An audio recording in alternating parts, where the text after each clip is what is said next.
দেখলাম ব্যাটারি গলির কিছু সস্তা অভিনেতাদের নিয়ে একটা বিজ্ঞাপন বানানো হয়েছে, যেখানে স্পষ্ট করে বলা হয়েছে যে কোককে বয়কট করার দরকার নাই, কোক ওই দেশের প্রোডাক্ট না, কোকের কোম্পানি নাকি ফিলিস্তিনে অবস্থিত। আমার জাস্ট একটাই প্রশ্ন ওই মানুষগুলোর কাছে যারা এই বিজ্ঞাপনটা বানাইছে বা এই বিজ্ঞাপনের সাথে জড়িত আছে, আচ্ছা আপনারা এই বিজ্ঞাপনটা বানানোর আগে কি আপনাদের বিবেকটা একবারের জন্য নাড়া দেয় নাই? একবারের জন্য কি ওই ফিলিস্তিনের অসহায় মানুষগুলোর কথা মাথায় আসে নাই? আচ্ছা ওই মানুষগুলোর পরিবর্তে ওই জায়গায় যদি আপনি থাকতেন কিংবা আপনার ফ্যামিলি বা আপনার রিলেটিভ কেউ থাকতো, তখনও কি এই ধরনের বিজ্ঞাপন একটা বানাইতে পারতেন না? বিশ্বাস করেন আমরা বাঙালিরা টাকার জন্য না সব করতে পারি, সব। তার জন্য কার ক্ষতি হইলো কার ভালো হইলো ইটস ডাজন্ট ম্যাটার। সত্যি বলতে এই মানুষগুলোর অভিনয় আমার ভালো লাগতো, তাদের কাজগুলার দেখতাম, বাট সামান্য কিছু টাকার জন্য তারা এই ধরনের একটা প্রোডাক্টকে প্রমোশন করতেছে।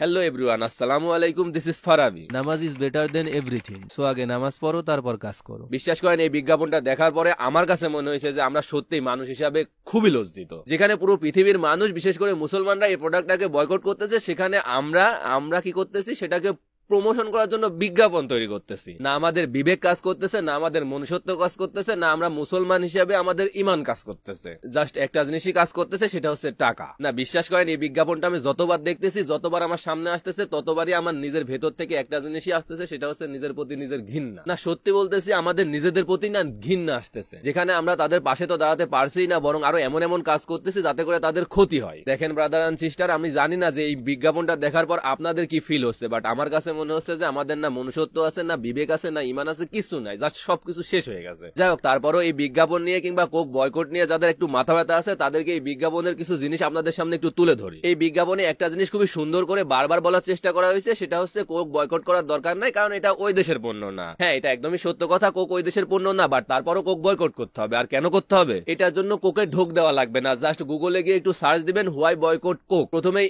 FOA এর একটা রেজাল্ট আসার কথা, সেখানে ঢুকলেই দেখতে পারবেন যে কেন কোক বয়কট করতে হবে আর ওই দেশের অপরাধী বাকি। হ্যাঁ, এই বিজ্ঞাপনে আরো একটা জিনিস বলা হয়েছে, সেটা হচ্ছে কোকের কোম্পানি নাকি ফিলিস্তিনে অবস্থিত। হ্যাঁ অবস্থিত, বাট এর পেছনে একটা কারণ আছে, সেটা বিজ্ঞাপনে বলা হয় নাই, কারণ ওইটা বললে তো আর কোকের বিজনেসটা হবে না। কোকের একটা কোম্পানি ফিলিস্তিনে অবস্থিত, তার পেছনের কারণ হচ্ছে আপনার ওই দেশ হচ্ছে ফিলিস্তিনের একটা জায়গা দখল করে সেখানে কোকের একটা কোম্পানি দিচ্ছে। আর এখন এসে বুঝতেছি ফিলিস্তিনে ওই কোম্পানিটা দেওয়ার মেইন কারণ কি, এই যে এইটাই মেইন কারণ, যাতে আপনাদেরকে বুঝ দেওয়া যায় বা আপনাদেরকে বুঝ দিতে পারে যে ফিলিস্তিনে এটার কোম্পানি আছে, সো এটা বয়কট করার দরকার নাই। এইগুলা তো আর এই বিজ্ঞাপনে বলবে না, কারণ এইগুলা বললে তো আর বিজনেসটা ঠিক মতো হবে না। তবে এই বিজ্ঞাপনের একটা জিনিস আমার খুবই ভালো লাগছে, মনে মনে আমি খুবই শান্তি অনুভব করছি, সেটা হচ্ছে আপনাদের মুখে বলা ওই দেশ মানে আপনাদের ওই দেশটা এতটাই নিকৃষ্ট একটা দেশ যে সেই দেশের নামটা মুখেও আনা যায় না। আর হ্যাঁ, আপনারা যতই পজিটিভ ভাবে প্রমোশন করেন, যতই পজিটিভ ভাবে বিজ্ঞাপন করেন, যতই টাকা দিয়ে ভালো ভালো কথা শোনান না কেন, যতই বলেন না কেন প্রোডাক্ট ওই দেশের না, যতই বলেন না কেন যেটা বয়কট করছি সেটা বয়কট। তবে একটা জিনিস দেখে আমার খুবই খারাপ লাগছে, সেটা হচ্ছে ব্যাটারি গলির ওই সস্তা অভিনেতাদের এই বিজ্ঞাপনে অভিনয় করা নিয়ে। বিশ্বাস করেন এই মানুষগুলোর কাজ আমি দেখতাম,